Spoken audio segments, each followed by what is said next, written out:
5 seconds. Start. From the principles that have been stated out by the Constitution Bench, it is perceptible that a tribunal is established under a statute to adjudicate upon disputes arising under the said statute.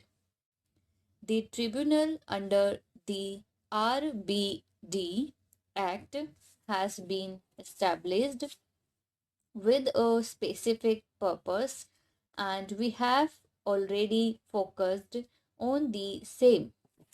Its duty is to see that the disputes are disposed of quickly, regard being had to the larger public interest.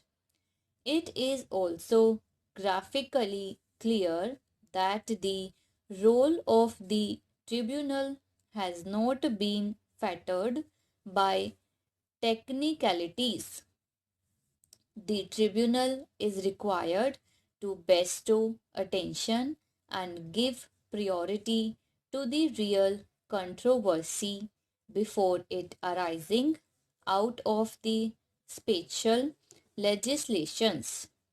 As has been stated earlier, it is really free from the shackles of procedural law and only guided by fair play and principles of natural justice and the regulations formed by it. The procedure of tribunals has been elaborately stated in Section 19 of the RGB Act. It is apt to note here that Section 34 of the Act bars the jurisdiction of the civil court. It reads as a civil court not to have jurisdiction.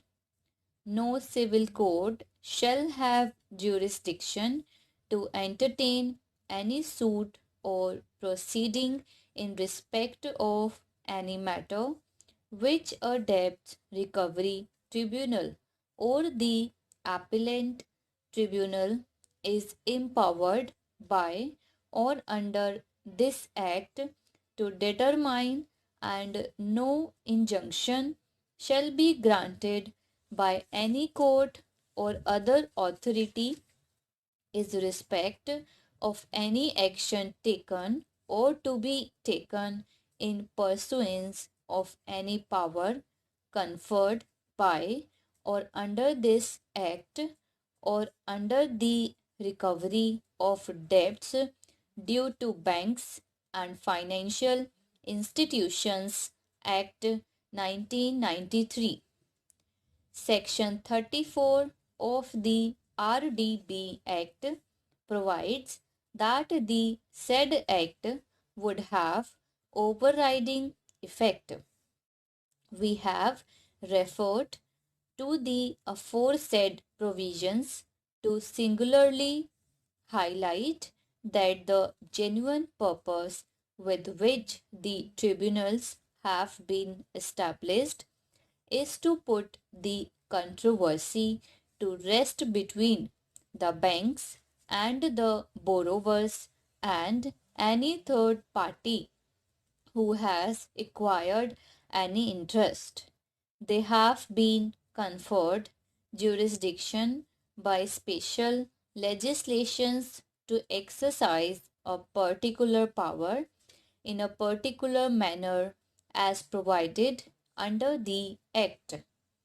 It cannot assume the role of a court of different nature which really can grant liberty to initiate any action against the bank.